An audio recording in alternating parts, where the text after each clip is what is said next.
Pola asuh anak dan remaja di era digital.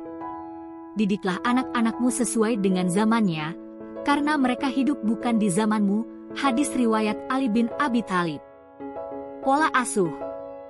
Pola asuh adalah pola pengasuhan orang tua terhadap anak, yaitu bagaimana orang tua memperlakukan anak, mendidik, membimbing dan mendisiplinkan serta melindungi anak dalam mencapai proses kedewasaan sampai dengan membentuk perilaku anak sesuai dengan norma dan nilai yang baik dan sesuai dengan kehidupan masyarakatnya. Proses interaksi antara orang tua dan anak untuk mendukung perkembangan fisik, emosi, sosial, intelektual dan spiritual berlangsung sejak seseorang anak dalam kandungan sampai dewasa. Kemendikbud, Republik Indonesia tahun 2016. Pola asuh orang tua. Pola interaksi antara anak dan orang tua dalam pemenuhan. 1. Kebutuhan fisik, makan, minum, pakaian, tempat tinggal yang nyaman dan lain-lain. 2. Kebutuhan psikologis, rasa amanah, kasih sayang, rasa dicintai, dilindungi dan lain-lain. 3. Kebutuhan sosialisasi, pengenalan lingkungan, norma-norma budaya, adat istiadat yang berlaku di masyarakat. Tanggung jawab orang tua terhadap anak. 1. Mengasuh, memelihara, mendidik dan melindungi anak. 2. Menumbuh kembangkan anak sesuai dengan kemampuan, bakat dan minatnya. 3. Mencegah terjadinya perkawinan pada usia anak. 4. Memberikan pendidikan karakter dan penanaman nilai budi pekerti pada anak. 8. Fungsi keluarga. 1. Fungsi agama. Keluarga adalah tempat penanaman nilai agama, identitas agama yang diberikan, diajarkan, dipraktikkan sehingga terbentuk generasi agamis, beriman, percaya terhadap keberadaan Tuhan Yang Maha Esa. 2. Fungsi sosial budaya. Keluarga tempat penanaman sikap hidup, nilai, etika, sopan santun, budi pekerti. 3. Fungsi cinta kasih. Keluarga memberikan perhatian, kasih sayang, cinta hingga menjadi pribadi yang memiliki kecerdasan emosional, empati dan simpati dan berbentuk keluarga yang berkualitas. 4. Fungsi perlindungan. Keluarga menjadi tempat yang aman, nyaman, tentram, tenang, damai dan saling melindungi. 5. Fungsi ekonomi. Keluarga akan kokoh apabila ada kecukupan dari segi ekonomi, pengelolaan keuangan, tabungan, asuransi dan pemenuhan kebutuhan. 6. Fungsi sosialisasi dan pendidikan. Keluarga tempat berinteraksi, komunikasi, pendidikan sesuai tahapan usia anak-anak dalam peningkatan pengetahuan, keterampilan, perkembangan tingkah laku. 7. Fungsi pelestarian lingkungan. Keluarga peduli dengan lingkungan, kecerdasan naturalis dan ekologis. 8. Fungsi reproduksi.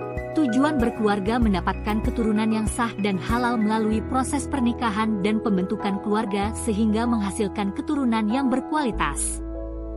Penerapan pola asuh. 1. Orang tua otoriter. Aturan ketat, punishment hukuman, tuntutan tinggi, orientasi kepatuhan, diktator anak akan menjadi pribadi patuh dan cakap anmun anak menjadi pribadi yang tidak bahagia, tidak memiliki kemampuan sosial dan harga dari rendah. 2. Orang tua demokratis. Adanya aturan dan pedoman, responsif, dukungan, pola asuh tegas tanpa membatasi anak. Anak akan memiliki tanggung jawab sosial, mandiri dan mencetak pribadi yang gigih dan sukses di masa depan. 3. Orang tua permisif S.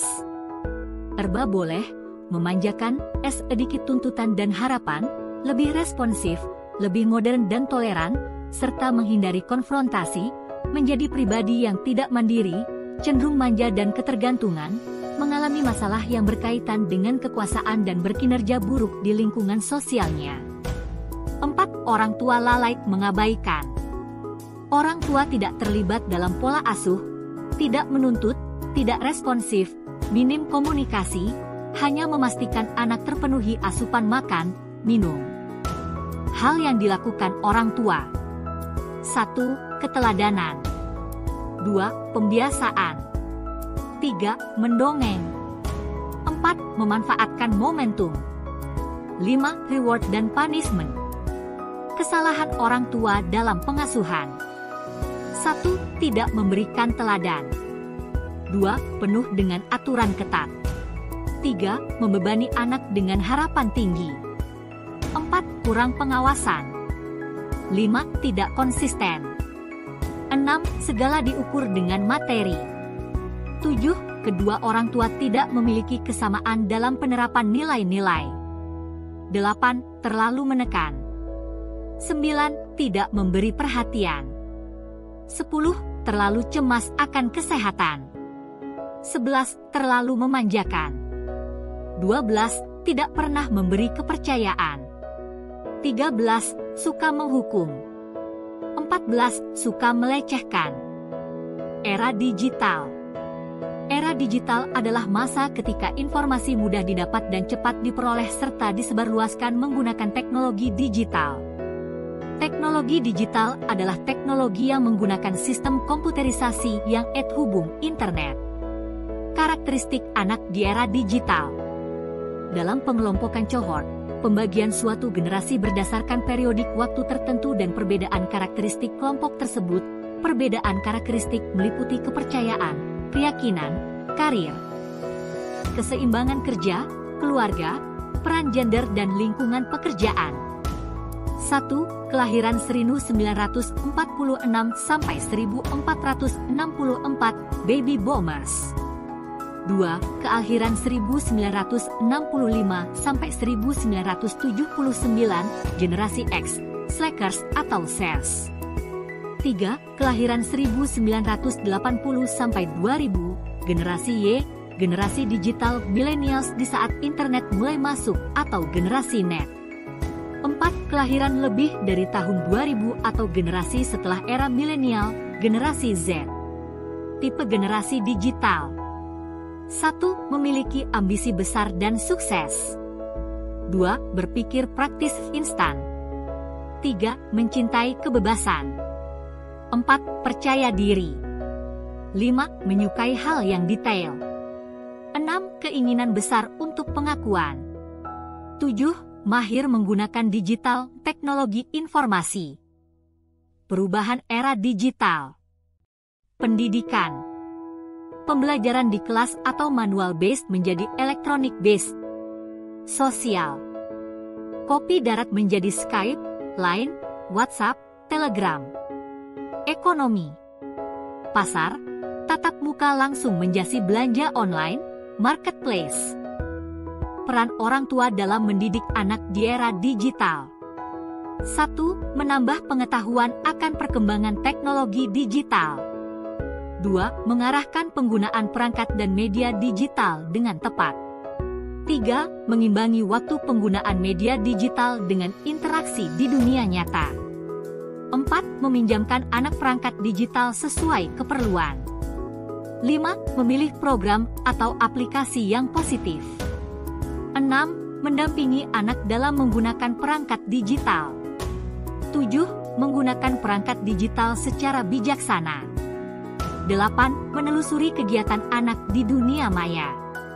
Yang harus dipahami tentang teknologi digital. Manfaat, risiko, tantangan, dampak negatif. Manfaat. 1. Mudah mendapatkan informasi, data, gambar dan pengetahuan. 2. Memudahkan proses belajar dan sebagai sarana pembelajaran yang interaktif untuk berbagai bidang pengetahuan. 3. Menstimulasi kreativitas dan inovasi. 4. Mempermudah komunikasi. 5. Sarana hiburan dan penyegaran pikiran bagi anak.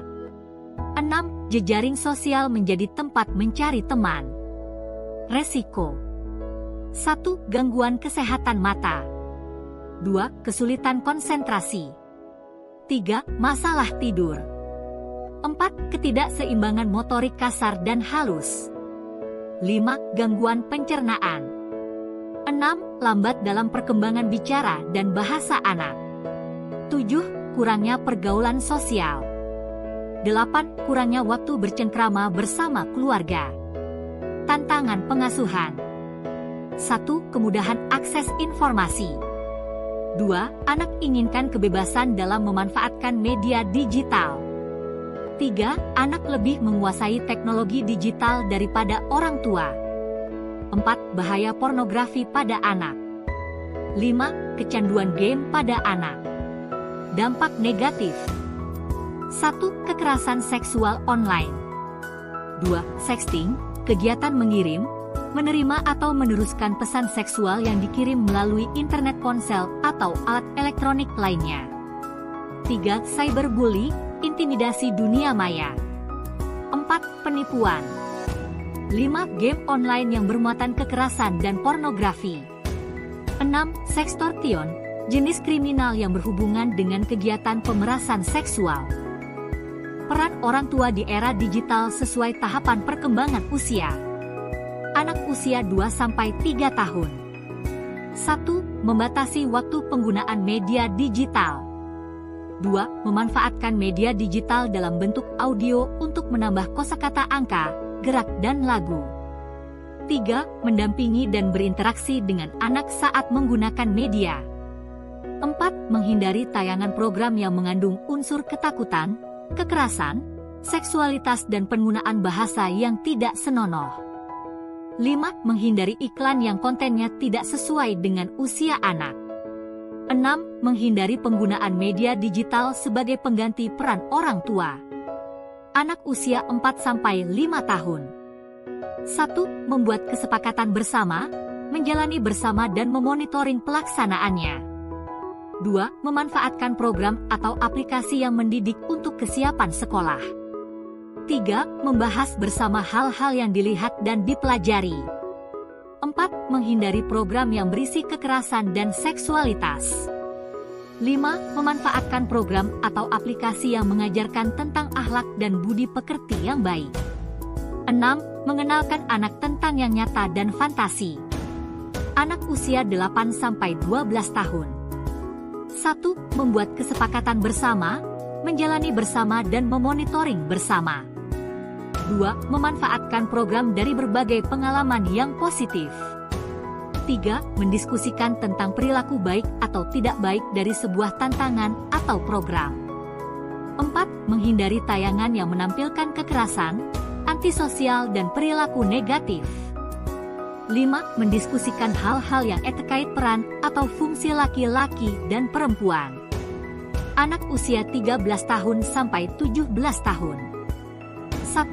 Membuat kesepakatan bersama, menjalani bersama dan memonitoring pelaksanaannya. 2. Memperkenalkan keanekaragaman ras, etnis, situasi ekonomi. 3. Mengajak anak berpikir kritis atas informasi yang diperoleh. 4. Memanfaatkan media digital untuk melatih anak menulis dan tidak hanya membaca.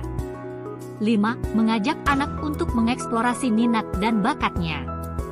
6. Menghindari tayangan yang berdampak negatif. 7. Menanamkan etika berkomunikasi positif di media. 8. Memanfaatkan tayangan untuk memperluas wawasan dan pengetahuan. Kecanduan gadget. 1. Menghambat proses tumbuh kembang anak. 2. Mengganggu kesehatan anak. 3. Mengganggu kesehatan mental anak. Dampak kecanduan gadget. 1. Kemampuan anak untuk bersosialisasi akan terganggu karena anak sudah kehilangan minata dengan lingkungan sekitarnya.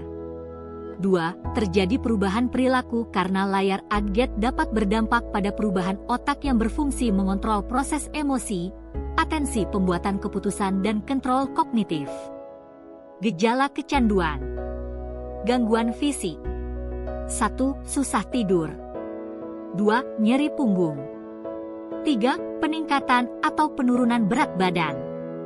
4. Gangguan penglihatan. 5. Sakit kepala. 6. Gangguan nutrisi. Gangguan gejala psikis. 1. Mulai merasa cemas. 2. Sering bohong. 3. Memiliki perasaan bersalah, merasa kesepian. 4. Memilih mengisolasi diri. 5. Mengalami perubahan mood yang sangat cepat. Tanda kecanduan. 1. Keasyikan bermain lupa waktu. 2. Kegelisahan bila tidak bermain. 3. Durasi bermain gadget semakin lama. 4. Tidak bisa menghentikan permainan. 5. Kehilangan tertarikan dengan yang lain.